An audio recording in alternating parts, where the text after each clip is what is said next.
Vamos, então, ao segundo painel do Fórum Planeta Campo. Liege Correia, diretora de sustentabilidade da JBS. Por favor.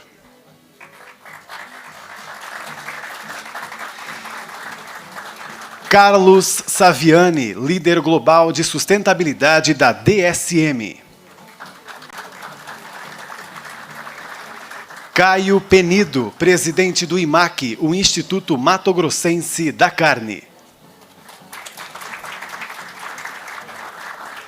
E convido também, novamente, para me fazer companhia aqui, a mediadora desse painel, Teca Vendramini, pecuarista, a primeira mulher a presidir a Sociedade Rural Brasileira.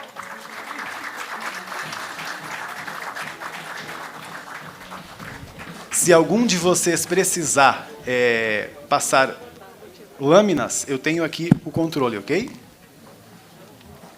Por favor, então, eu passo a palavra à Teca, que vai conduzir esse painel. Obrigada, hein? Acho que não está ligado. Por favor, o microfone.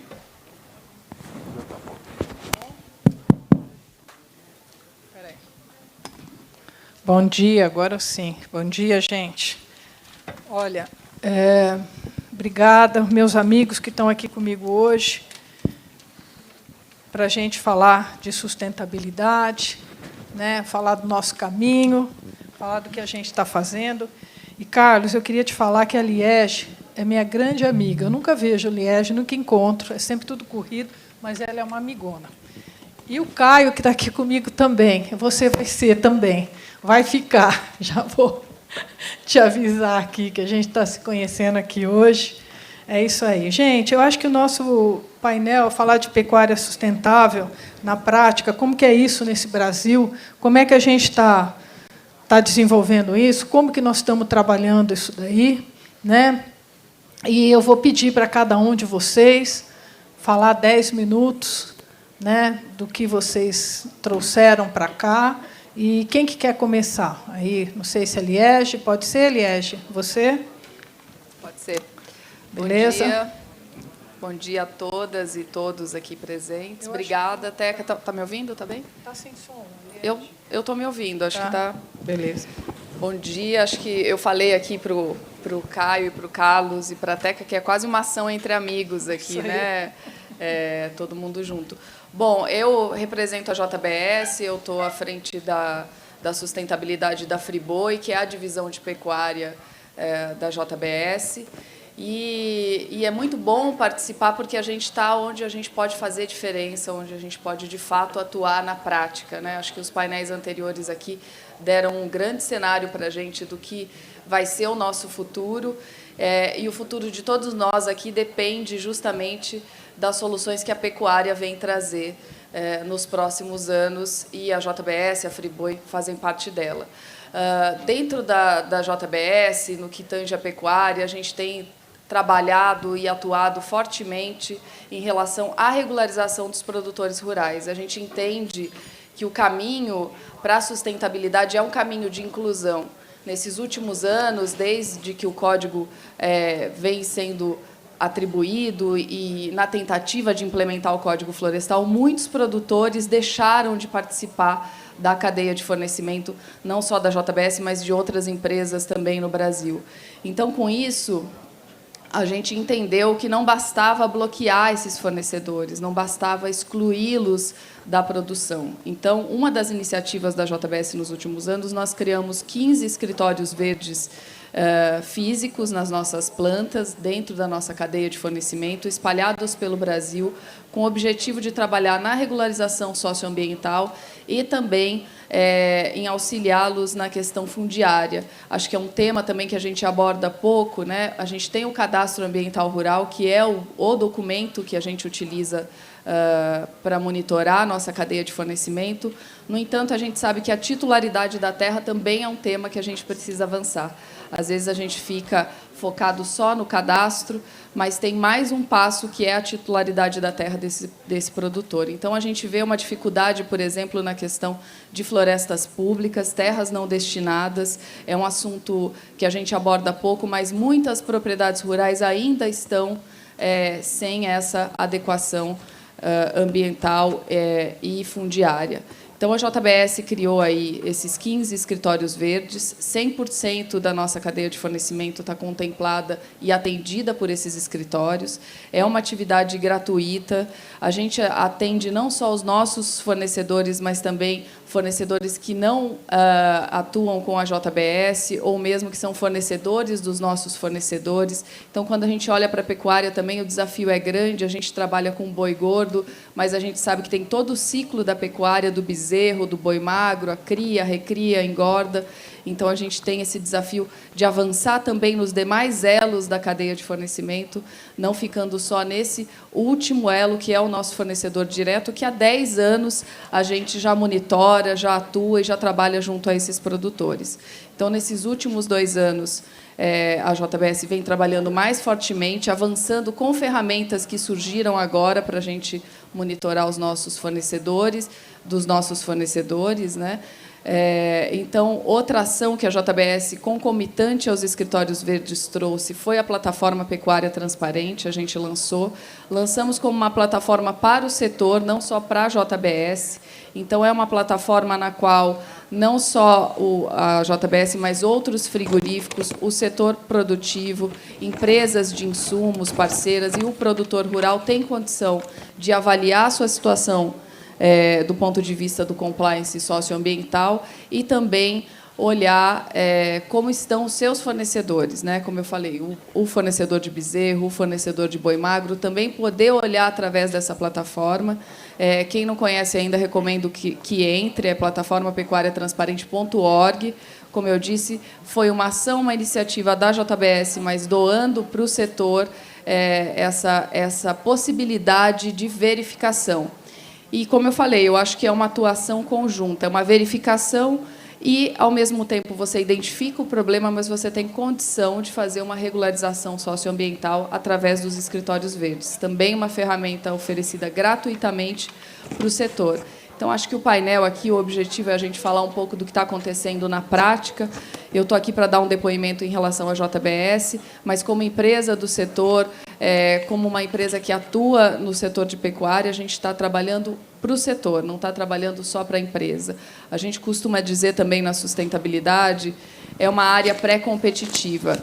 Então, a gente não está aqui para ter mais lucro, ou para sair na frente, ou para ganhar imagem. A gente está aqui para agregar, para trazer todo mundo junto, trabalhando e apostando. Eu acho que o engajamento, o Assad colocou aqui toda a questão da COP, a gente esteve na COP presente nas 2 semanas, o nosso CEO global esteve na primeira semana, então a mensagem é clara, são todos juntos para a gente conseguir aí chegar no máximo a 1,5 graus, que é o que o planeta todo precisa. Então, essas ações conjuntas, produtor, sociedade, indústria, setor produtivo, é a única forma que a gente tem de avançar.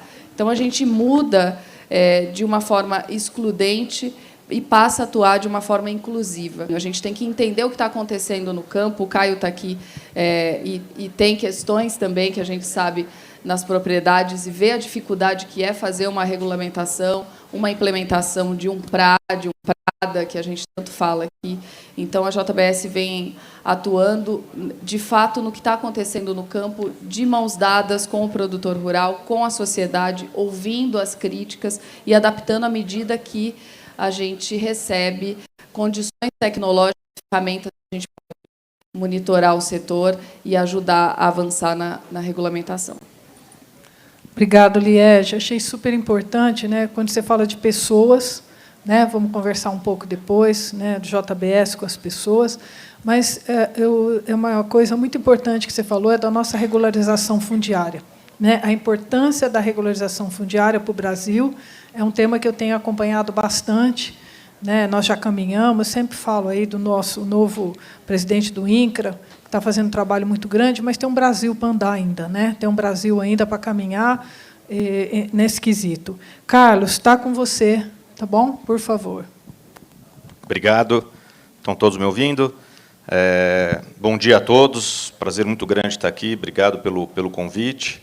E eu gostaria de começar minha fala com uma frase que, desde que eu me formei em zootecnia, é meio que um mote da minha carreira, que a gente não melhora, a gente não gerencia o que a gente não mede, né? E a gente também não comunica, a gente não entende e a gente não consegue externalizar aquilo que a gente não mede. Então, é muito importante ter mensurações. E por que eu acho que essa frase é tão importante? A gente vem da COP26 com esses grandes compromissos feitos, né, compromissos feitos por governos, feitos por empresas como a JBS, e que vão ter que ser implementados na prática, né, e é o que a gente está falando aqui, como implementar isso na prática no nosso setor agropecuário. E por que isso é tão importante, né, quando a gente fala do setor agropecuário? Porque as emissões de carbono de 1 quilo de carne, de um quilo de leite, de 1 quilo de ovos, qualquer proteína animal que você pegar, entre 50% a 90% dessas pegadas acontecem na fazenda. Acontece na produção da pastagem, acontece na produção dos grãos, na produção dos animais, na fermentação entérica, né, do rumen dos ruminantes. Muito pouco acontece. Né, eu estava até conversando com o Márcio Napo, agora da JBS, né, falando desse desafio que é a gente conseguir, né, reduzir as pegadas ambientais, quando a grande parte das pegadas ambientais acontece na fazenda. Então, está muito ligado ao produtor. Por isso, eu acho, né, Liege, a tua fala tão importante, né, do trabalho que a gente tem que fazer com o produtor para pegar ele pelas mãos e ajudar ele nesse caminho, porque a gente só vai reduzir as pegadas, né, e principalmente a pegada de carbono da nossa carne, ou do nosso leite, dos nossos produtos agropecuários, se a gente conseguir reduzir essas pegadas e demonstrar essa redução, né, lá na fazenda. E aí eu trago uma analogia, quem aqui é do setor do leite vai lembrar muito bem dessa história, que é a analogia com a contagem de células somáticas e a contagem bacteriana. Eu cresci, né, tomando leite, quando era criança, que vinha da carrocinha, e aí depois veio aquele leite de saquinho, e eu lembro que, em função da péssima qualidade que esse leite tinha, mesmo o leite de saquinho no começo, o doce mais famoso lá em casa era ambrosia.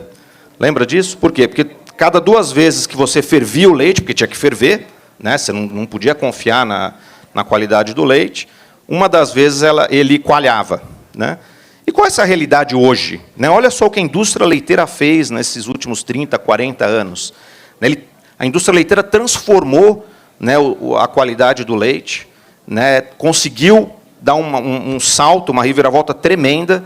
Né, hoje, os processos são muito mais eficientes, a contagem bacteriana do leite é muito mais baixa, a contagem de células somáticas é muito mais baixa. E por quê?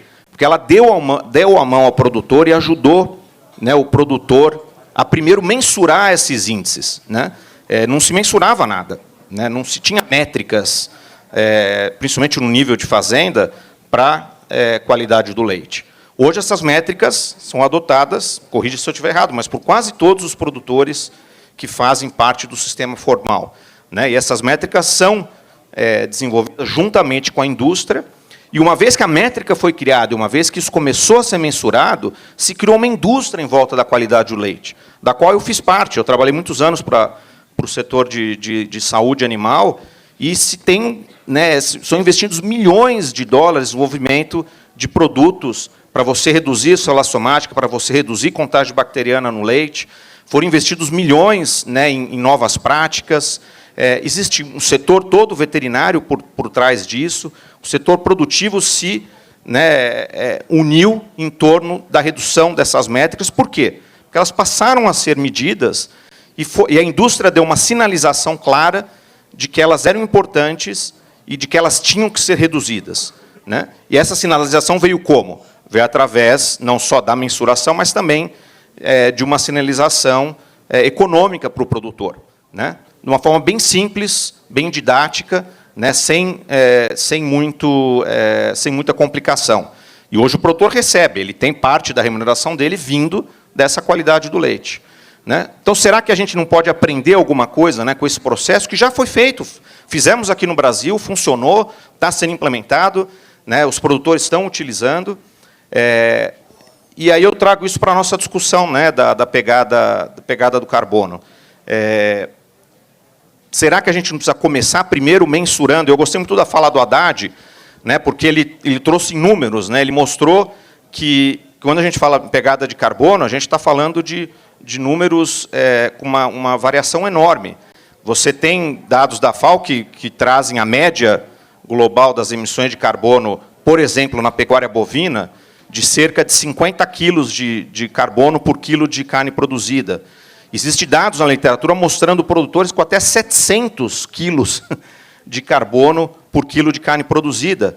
E tem um trabalho da GV, que inclusive a JBS apoiou, que é muito, muito interessante, muito bacana, eu convido a todos a lerem, que estudou as pegadas de carbono de várias fazendas, de vários grupos pecuários aqui no Brasil, e chegou a grupos pecuários, já hoje, produzindo uma carne com 32 quilos de carbono por quilo de carne produzida. Quer dizer, metade daquele índice que eles taxam para nós, né, que o mundo taxa para nós, que vem lá da FAO.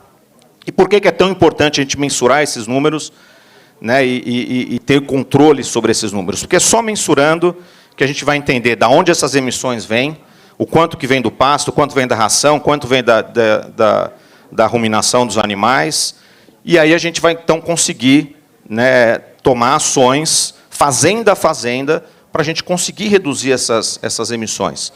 E, logicamente, como você falou, Liege, isso tem que ser feito junto com as mensurações, né, econômicas, com as mensurações produtivas, dos índices zootécnicos, porque isso tudo caminha junto, né? Invariavelmente, quando a gente melhora a produtividade, quando a gente reduz custos, a gente reduz, né, na grande maioria das vezes, a pegada de carbono. Mas se a gente não mensurar isso fazenda a fazenda, e eu sei que você já teve a oportunidade de fazer isso, né, Caio, lá na sua propriedade, no grupo com que você trabalha, a gente não vai entender onde a gente está.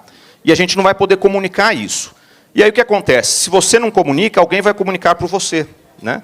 E aí é por isso que a gente é atacado e por isso que o mundo taxa para nós esse número de 50, 60 quilos de carbono por quilo de carne produzida.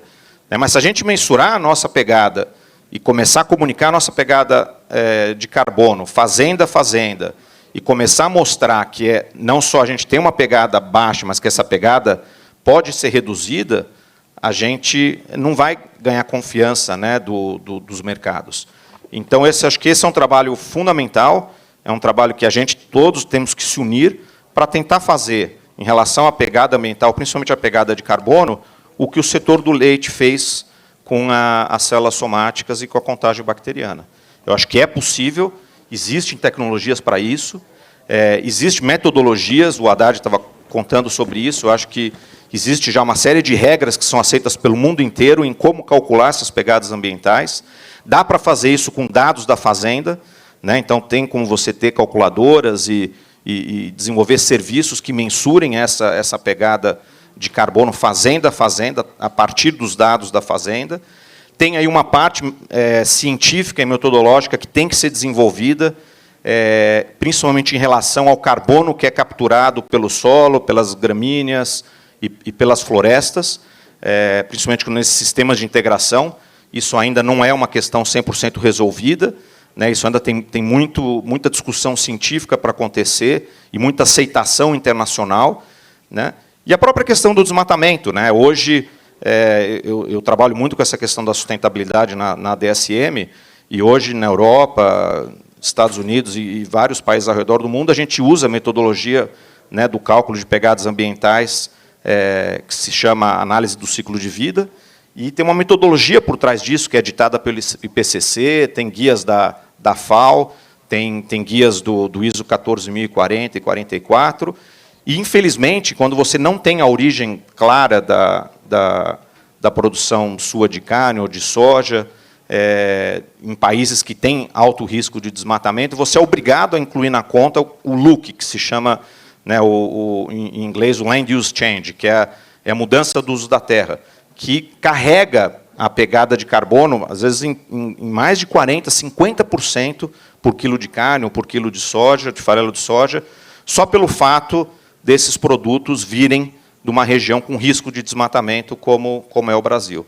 Então, só nesse ponto, tem muita discussão metodológica, muita discussão científica que precisa acontecer, para que a gente consiga, né, quando existe a comprovação de que aquela carne não veio de desmatamento, ou aquela soja não veio de desmatamento, que esse índice, né, que é adicionado de emissão de carbono pelo desmatamento não seja adicionado nos cálculos. Né? E só para dar um exemplo, mas tem ainda bastante coisa para a gente avançar, e eu gostei muito do que o Haddad falou, de que realmente essa é uma área que a gente precisa investir bastante em pesquisa e desenvolvimento, mas no campo de implementar métricas, principalmente a nível de fazenda, a tecnologia já existe, as técnicas existem, é a questão de agora a gente fazer isso acontecer. E vai ser muito importante para o setor que a gente pegue pelas mãos os produtores, né, e ajude eles com os dados de fazendas que já existem, a gente ajude eles a fazerem esses cálculos e a levar essas métricas através da cadeia para o produto final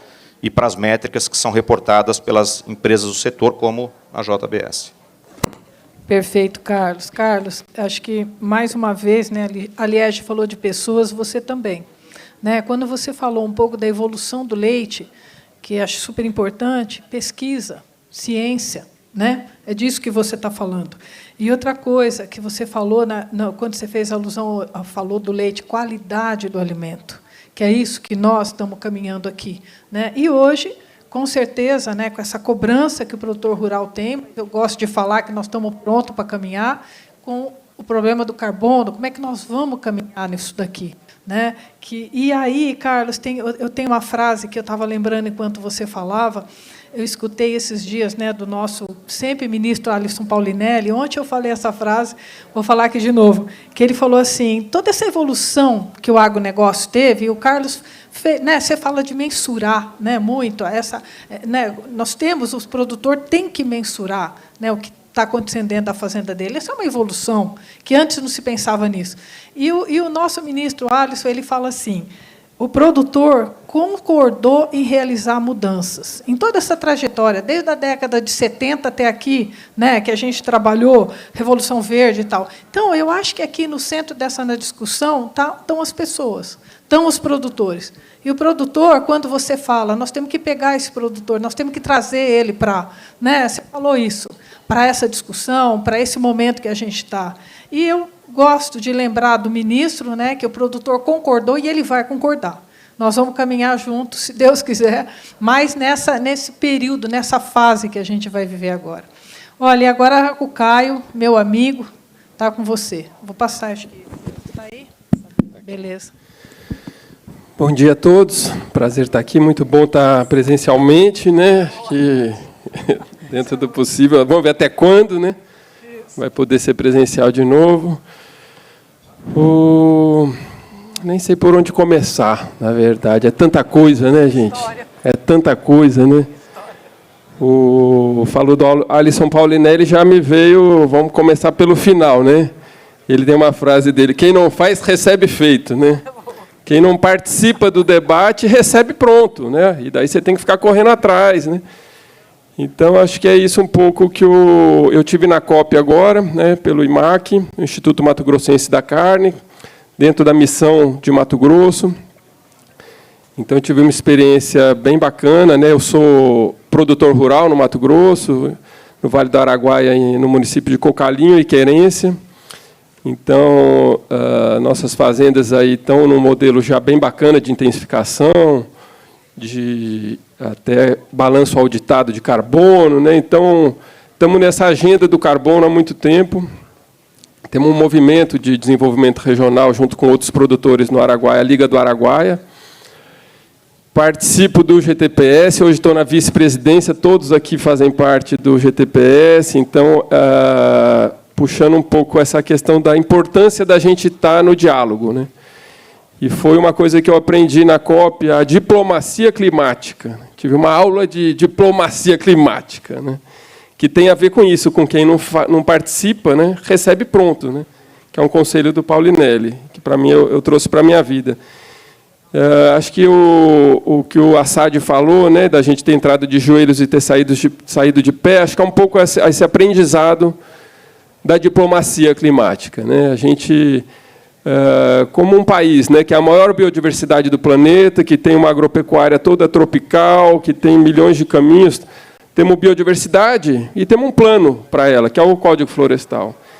Temos uma agricultura tropical e temos um plano para ela, que é o Plano ABC, né? Então, a gente, às vezes, fala assim, poxa, e o hemisfério norte, a Europa, Estados Unidos, só exigindo mais, só dando pito nos nossos presidentes, né? Eu, desde o Fernando Henrique, eu acompanho Fernando Henrique, Lula, Dilma, Temer, Bolsonaro, vão para a Europa, vão nos eventos e tomam pito, né, pelo desmatamento da Amazônia, pelas emissões. Então, isso realmente dá vontade de sentir raiva, né? Dá vontade de sair do debate, de falar, bom, eu não preciso estar aqui, a gente está fazendo, a gente é muito melhor do que eles, né? E realmente acho que temos tudo para ser, mesmo somos e temos tudo para sermos muito melhores. Mas a diplomacia climática é essa, você tem que ter sangue frio, você tem que sentar na mesa, escutar as críticas, injustas muitas vezes, as críticas justificáveis, a gente tem que assumir que temos problemas, mostrar que temos caminhos para solucioná-los, ter calma e, aos poucos, você vai... É que nem quando você compra uma casa, você negocia um cavalo, né, Veloso? Né, você tem que negociar. Então, às vezes, quem desdenha quer comprar, né? Então, eles estão falando mal do nosso desmatamento, estão falando mal da nossa agropecuária, porque, na verdade, eles já perceberam a importância do Brasil. Então, a gente fica um pouco no foco do debate pelo gigantismo do Brasil. É um país continental, com mais de 60% do território destinado à conservação, com todo esse potencial, quando falam o acordo de metano, o compromisso do metano da COP, né, quando veio na mesa, para a Europa é redução de rebanho. Né? Para a Europa já está todo intensificado, os Estados Unidos já está todo intensificado, com confinamento, a Austrália. Então, para eles, reduzir emissões de metano na pecuária é reduzir rebanho.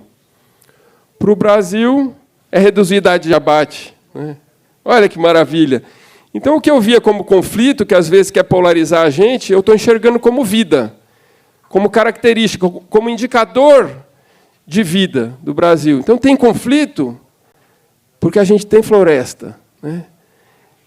Tem conflito na agropecuária porque a gente assusta o mundo. Né? Outro dia a gente estava importando alimento, agora somos o maior exportador de alimento do mundo.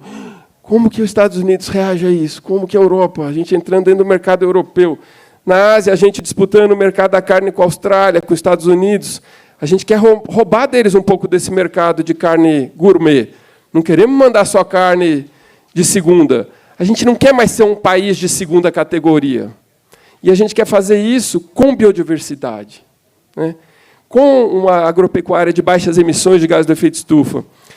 Então, um pouco resumindo os aprendizados, eu fui pelo IMAC, a gente foi com uma agenda do IMAC, que eu acho que é a mesma agenda da minha fazenda, a mesma agenda da Liga do Araguaia, a mesma agenda do GTPS, a mesma agenda de todos nós aqui, né?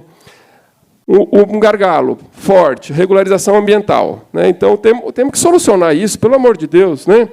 Temos aqui tem uma imagem que está passando aqui da floresta, e vem a floresta amazônica, né? E, de repente, tem uma mancha de uma florestinha diferente que aparece ali do lado esquerdo. Né? Então, a gente fala, quando vai analisar isso na Secretaria do Meio Ambiente, já aparece, poxa, mas é uma mancha de cerrado dentro da floresta amazônica.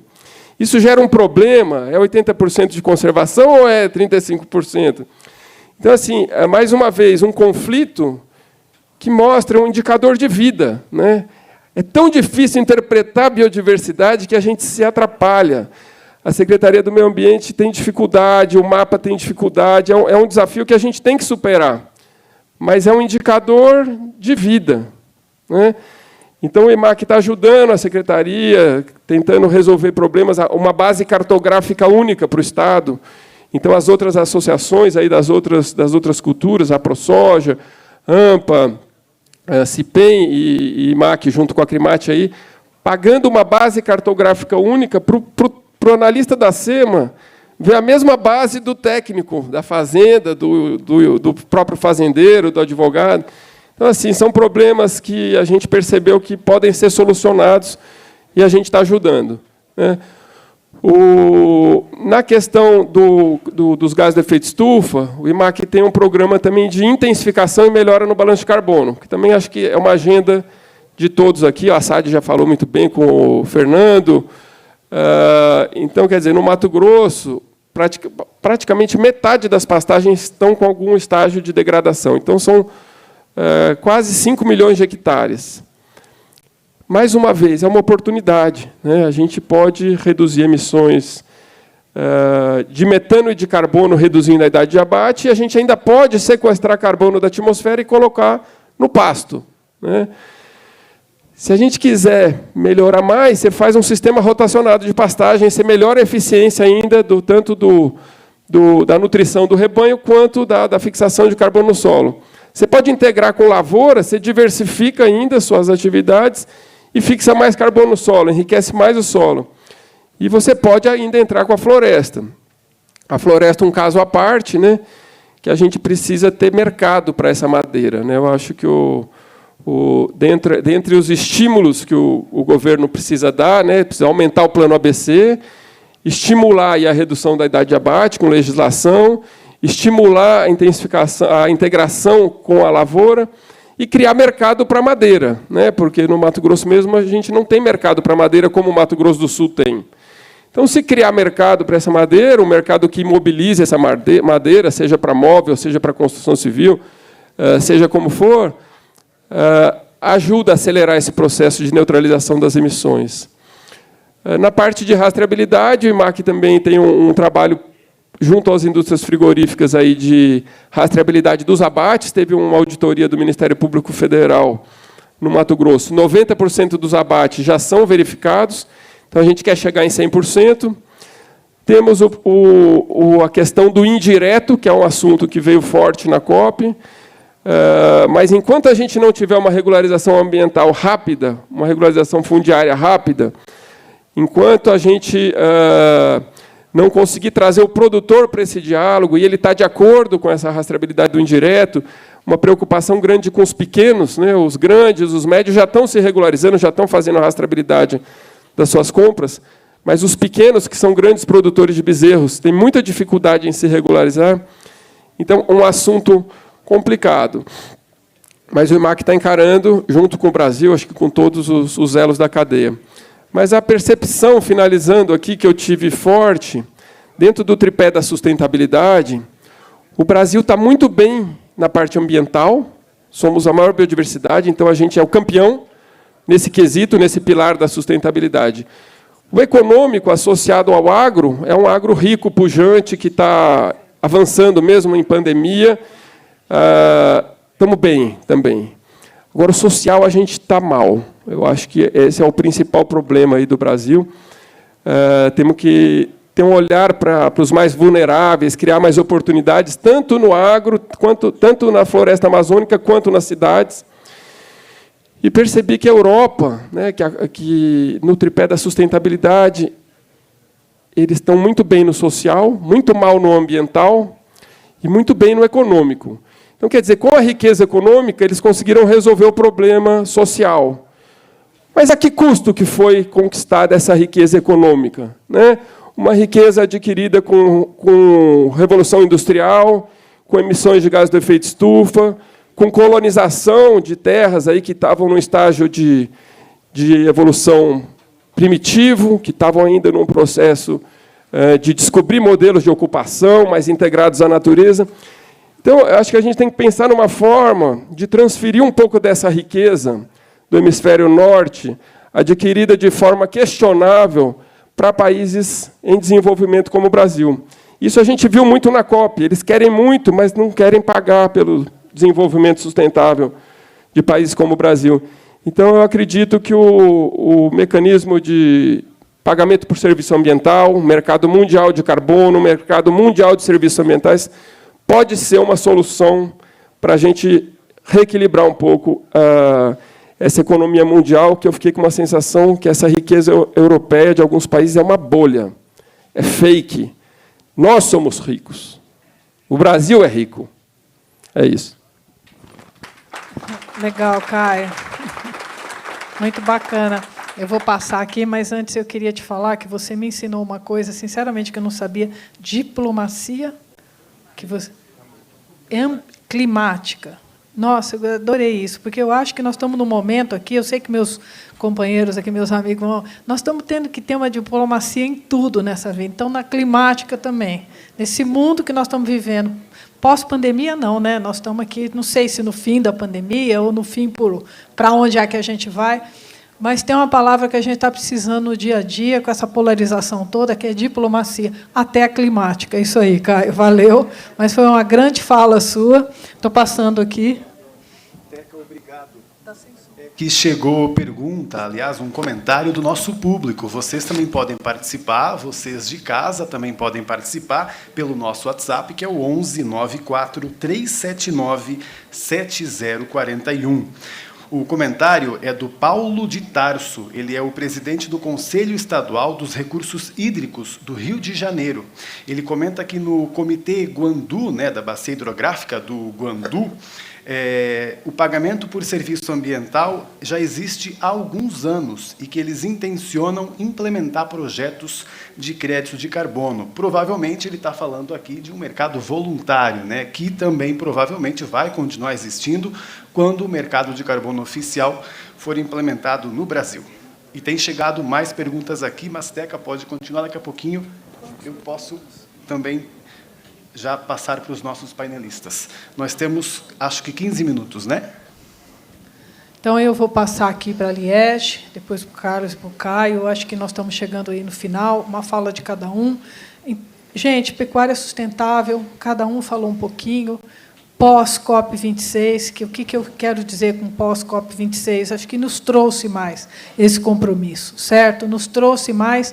Eu acho que, para o produtor rural, que está lá na fazenda dele, né? Eu, como produtora rural e representante dos produtores rurais, eu sei, essa imensidão do Brasil, muitas vezes ele não tá nas discussões, né? Como a gente estava aqui falando. Mas, pós tudo isso, né? E a gente tem que trazer esse produtor para dentro da discussão, para que ele participe, como cada um de vocês, da sua maneira, falou disso aí. Então, eu vou perguntar para a Liege, passo para o Carlos, depois para o meu amigo Caio. Liege, como que é isso, né? Nesse novo momento que a gente vai cada vez intensificar genética, né? Que nós precisamos muito de genética aí para o nosso rebanho, recuperação de pastagem, a gente já sabe o nosso caminho que nós temos que fazer, não é? Então, o que uma indústria como o JBS, que eu sei que vocês estão aí, às vezes, em rincões aí do Brasil que só tem o JBS. E você falou hoje de parceria, você falou de estar junto. Como que é esse trabalho? Depois eu passo para o Carlos, em seguida, como representante também de uma grande indústria. Carlos, como que é isso? Como que você está vendo o produtor rural? E o Caio aqui, como nosso amigo, representante de IMAC, mas produtor rural também. Liege, está com você. Obrigada, Teca. A gente está enxergando o produtor como uma oportunidade porque a nossa aptidão é produzir alimento, é fazer a carne, demais alimentos que a gente produz como uma indústria de alimentos, que é a JBS. E o produtor está lá também fazendo carne, né? Então, é importante ele entender que ele está no campo produzindo alimentos também, no caso da pecuária. Muitas vezes fica essa distância do animal para a indústria. Então, a gente precisa contar com essa parceria do produtor rural. E, no nosso entendimento, a gente não quer selecionar esses produtores que a gente quer ter essa parceria. A gente quer que todos estejam aptos a fazer essa parceria com a indústria, fazer essa parceria no setor. E, para isso, a gente precisa que todas as áreas produtivas estejam aptas a serem fornecedoras de empresas que têm compliance socioambiental, como a JBS. Então, como eu falei, há 10 anos a gente monitora os nossos fornecedores, trabalha junto a isso, e a gente precisa que todos os produtores rurais estejam aptos e disponíveis a fornecer para quem eles quiserem, que a escolha seja dele e não nossa, né? Que ele possa escolher as melhores parcerias. E, para isso, a gente precisa avançar. Eu acho que a gente fala muito sobre carbono. Carbono era um assunto que estava voando aí até pouco tempo atrás. Eu acho que a COP trouxe essa sensação de pertencimento para o Brasil. A gente entendeu o nosso papel fundamental para o futuro das nossas gerações. Então, a gente não está falando só agora. Eu acho que a gente saiu muito com essa sensação que a gente já estava na COP27, não era mais a 26. Né? Então, o Caio falou aí pagamentos por serviços ambientais, crédito de carbono, mas o que é esse carbono? Né? Como é que o produtor rural vai entender que lá na fazenda dele, numa pequena propriedade, ele está fazendo a diferença? Que carbono é esse que ele está pleiteando? A gente tem a questão do mercado, acho que tem um mercado voluntário de carbono, a gente precisa implementar o mercado regular de carbono, tem uma diferença de custo-oportunidade enorme entre um e outro. Então, 1 tonelada de crédito carbono no mercado voluntário aí fica em torno, sei lá, de $10. Você pega um mercado regulado, está 65 libras, né? Então, assim, é uma diferença brutal e, ao mesmo tempo, tem uma demanda gigantesca e uma oferta muito baixa, porque a gente precisa, acho que o Assad falou, o Caio falou, Carlos também, da importância da gente mensurar as coisas. Então, os números no Brasil, a gente precisa ter propriedade do que a gente fala. A gente discute rebanho, tem números de 170 milhões até 260 milhões, quer dizer, é uma diferença enorme. A gente precisa se apropriar disso, a gente precisa entender que pecuária tropical é essa que a gente está falando, porque não é a mesma que tem no resto do mundo. Então, eu acho que tudo isso a gente depende do produtor se conscientizar. E uma das coisas, a gente falou muito em social, na presença, no empoderamento do produtor, é levar a educação para o campo. Então, como é que a gente chega lá? Como é que a gente... Eu não preciso explicar para o Caio o que é carbono, o que é mercado regulado. O Caio estava na COP, Mac estava na COP, a gente tem governos na COP, mas o produtor rural que está no campo, no dia a dia, é ele que eu preciso chegar e traduzir isso. A gente faz uma brincadeira, essa coisa de carbono, eu sempre falo, você consegue explicar isso que a gente está falando para sua avó? Não consigo. Então, o Wesley Filho, nosso presidente, fala muito, se eu preciso de mais de 10 minutos para justificar uma coisa que em 30 segundos a gente já está comprometido, não faz sentido nenhum. Então, acho que até para não tomar mais o tempo também, eu acho que é importante essa questão, a gente conseguir traduzir rapidamente, de forma didática e de forma educacional, para que todos entendam do que a gente está falando aqui, senão a gente fica sempre falando para nós mesmos. Né? Liege, ótimo, sabe que você falou educação, extensão rural, ou seja, o nome que for. Né? Essa daí é uma pauta minha que eu penso, eu falo assim, que tem o Brasil, lembra que eu falei aqui no começo, na abertura, 20% esse grande Brasil produtor, 80% não são só pequenos produtores, mas são produtores que não estão, que eu falo, né, não estão no jogo ainda, né, não estão tecnificados, e a gente tem que caminhar nisso daí. Né? Essa é uma pauta minha como presidente da Sociedade Rural Brasileira, que assim me toca muito, e assim, para os meus amigos aqui, no começo do ano, né, agora que eu estou podendo andar, eu ando sozinha no Brasil, agora eu estou podendo andar com mais gente junto, eu começo um trabalho de extensão rural, de levar informação aí em alguns pontos do Brasil. Então, acho que isso aí, você falou, é uma coisa que me tocou. Eu vou começar isso aí, já tenho um parceiro, estou querendo mais parceiros. Já vou falar aqui, para caminhar comigo pelo Brasil. Carlos, está com você. Não, acho que está claro, né, a importância da mensuração. Né, a Liege mencionou isso de novo, quer dizer, ter a métrica e conseguir aplicar essas métricas de mensuração, principalmente da pegada de carbono no nível da fazenda, como o Caio, né, disse, é possível, ele já está fazendo.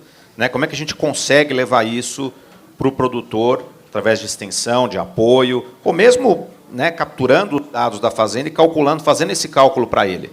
Né, eu acho que esse é um caminho que a gente vai ter que avançar. E uma vez esses cálculos feitos, e você sabendo, né, daquela fazenda, você como produtor sabendo aonde vem, né, as suas emissões de carbono, aí você tem como atuar sobre elas. Será que está vindo da minha pastagem? Eu tenho como reformar minha pastagem e diminuir essas emissões? Será que vem da minha ração? Será que vem da fermentação entérica? E aí olhar, né, para, como o americano fala, o low hanging fruit, né, quer dizer, qual que é a primeira oportunidade que você tem, com o menor custo possível, de começar a baixar essas emissões. Né? E aí atuar sobre esses pontos que você identificou na tua fazenda, nas suas condições específicas, você começar a atuar para reduzir essas emissões. Né? E aí tem uma série de tecnologias, né, em várias áreas, na área da genética, da nutrição, do manejo de pastagens. Existe uma série de tecnologias, muitas, inclusive, principalmente na parte da nutrição, que a DSM tem tem trabalhado muito para a gente poder reduzir essas emissões da pecuária, as emissões das produções de todas as proteínas animais, mas principalmente da produção de ruminantes. Né? Hoje você tem aditivos, né, que você pode acrescentar na ração e, com isso, ter reduções da emissão de metano, por exemplo, de 30%, 40%, até 90%, dependendo da dieta. Né? E, inclusive, na COP foi firmado, né, um acordo internacional entre a JBS e a DSM. Né? Foi o primeiro acordo mundial feito para aplicação dessa tecnologia na produção pecuária no mundo. Né? Então, o Brasil sendo pioneiro nesse sentido. E muitas outras tecnologias que já são disponíveis e várias outras que estão vindo, que permitem a gente reduzir essas emissões de carbono, né, no nível da fazenda, que é onde a gente vai ter que atuar, é onde a gente tem que atacar, é onde estão a maior parte das emissões da cadeia, né, da produção pecuária brasileira. E eu acho que é por aí, né, mensurando e aí atacando os problemas específicos que a gente vai encontrar em cada uma das fazendas, com as tecnologias que já existem, com várias que ainda vão aparecer, a gente consegue, né, ter ganhos significativos na redução das emissões de carbono na fazenda, e aí isso vai ser traduzido na nossa carne, no nosso leite, nos nossos produtos. Carlos, bacana, né? Eu já tinha ouvido falar, eu gostei que você falou, né, do JBS e DSM, firmaram uma parceria para, através da nutrição, reduzir a emissão de metano. Parabéns. Né? Acho que é a primeira, né, que você disse. Pioneira. Esse foi um acordo firmado na COP pelos CEOs das duas empresas. É um acordo pioneiro no mundo. Foi o primeiro acordo do tipo feito no mundo inteiro. Não, muito legal. Olha, eu vou passar para o Caio, mas, Caio, tem uma pergunta que veio aqui para você. Isso mesmo, Caio, uma pergunta da Iaele Bolfin, que é jornalista, inclusive. Ela pergunta, é bem específico, Caio, por que os pequenos produtores que vendem bezerro têm mais dificuldade para se regularizar e comprovar rastreabilidade? É isso aí. Não, é verdade mesmo, é esse o problema. Imagina se uma fazenda grande, que tem advogado, que tem técnico ambiental, que tem articulação, que conhece tudo, não consegue regularizar ambientalmente a fazenda, imagina um pequeno. É isso. A realidade é que é difícil interpretar a biodiversidade. Então, eu estive na Irlanda num evento no GRSB, que é a Mesa Global de Pecuária Sustentável, e eu fui explicar essa dificuldade de regularizar uma fazenda ambientalmente. As pessoas na plateia começaram a achar que era incompetência minha, né? Pô, você não consegue nem regularizar a sua fazenda. Daí eu falei, gente, para vocês é fácil aqui na Irlanda. A fazenda é que nem regularizar um terreno em São Paulo, porque não tem um pé de árvore na fazenda deles. Não tem APP na beira do rio, não tem biodiversidade que tem que ser interpretada se é Pantanal, Floresta Amazônica ou Cerrado. Não tem bicho, não tem nada. Né? Então, para eles, a fazenda é um pasto, né? É um terreno. Né? Então, assim, acho que primeiro, assim, comparando o Brasil com os outros países, eu acho que a gente tem que... Eu aprendi um outro termo lá na COP. Reciprocidade climática. Então, quando vinham exigir do Brasil, vocês têm que fazer rastreabilidade, neutralizar emissões, desmatamento zero, o governador, uma hora, falou assim, mas e a reciprocidade? Vocês estão reduzindo as emissões de vocês, que vocês prometeram? Vocês estão reflorestando vegetação nativa no país de vocês? Né? Então, agora, teve até agora está saindo uma legislação europeia que vai restringir importação de desmatamento. Né? Então, acho que o Brasil tem que pensar em mecanismos também. Só vamos comprar desses países se eles estiverem cumprindo seus compromissos, se eles estiverem reflorestando pelo menos uma parte da biodiversidade. Né? O G7 teve uma reunião ano passado, se comprometeu a recuperar 30% do território dos países. Né? Quer dizer, isso vai ser cumprido ou é só mais um anúncio, como diz a Greta, é só blá, blá, blá, né? Eu acho que o Brasil está apresentando muita coisa. Agora a Europa está apresentando, os Estados Unidos está apresentando. Quem são os maiores emissores de gás do efeito estufa do mundo? Né? A gente tem solução mais fácil aqui. Né? E lá, como que vai ser essa solução? Então, acho que se a discussão interna é difícil para o grande produtor, para o médio produtor, para o pequeno é muito pior. Ele está desassistido, ele está lá, às vezes nem sabe que tem que fazer o CAR. Então, tem que ter uma assistência técnico-jurídica forte para ele, depois um período para ele se ajustar. Não dá para impor uma coisa de um dia para outro, né? Eu já estou no meu tempo de falar? Tá ótimo. Eu só queria terminar uma coisinha aqui. Tem um assunto bem polêmico, né, que eu senti na COP, que é assim: Europa, fundos de investimento, bancos, quer dizer, tem uma pressão de fora para dentro pelo desmatamento zero, né? Não pode desmatar mais nada. E no chão das fazendas tem uma agenda do Código Florestal, né? O produtor, o pequeno, o grande, o médio, está todo mundo subordinado a uma legislação brasileira, o Código Florestal. E já é difícil de atender essa legislação brasileira. Então, tem esse choque de agendas. Desmatamento zero ou desmatamento ilegal zero? E se quiser chegar no zero... Eu queria só terminar com uma pergunta, né? A pergunta que tinha que estar na mesa é assim: ok, vamos então parar o desmatamento, mas como que a gente faz isso respeitando a legislação brasileira? Não pode ser imposto de fora para dentro.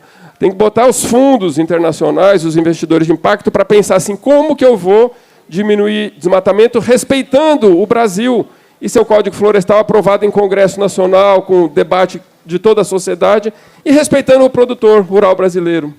Eu acho que essa pergunta que ficou no ar aí. Obrigado, Caio. Eu acho que eu vou terminar, então, como representante de uma entidade, desmatamento ilegal, zero, né? Que eu acho que é isso aí que a gente acompanha, né, em respeito ao nosso Código Florestal brasileiro. Você tem razão, né, que foi firmado em 2012, com tantos debates aí pelo Brasil. Eu gosto de falar que ele é a nossa lei, é ele que a gente segue, é isso aí. Segurança jurídica e desmatamento ilegal, zero, é isso aí. Gente, muito obrigado. Esse moço está aqui do lado, pedindo para eu parar, fica me cutucando aqui. E agradeço muito, Eliege, Carlos, né, o Caio, né, acho que, sei lá, uma satisfação poder bater um papo descontraído aqui com vocês. Obrigado. Obrigado, Canal Rural, da oportunidade e convite. Obrigado. Planeta Campo. Patrocínio JBS. Alimentar a mudança é o nosso compromisso. UPL The Digaton Challenge. Apoio SLC Agrícola, produzindo com eficiência e sustentabilidade.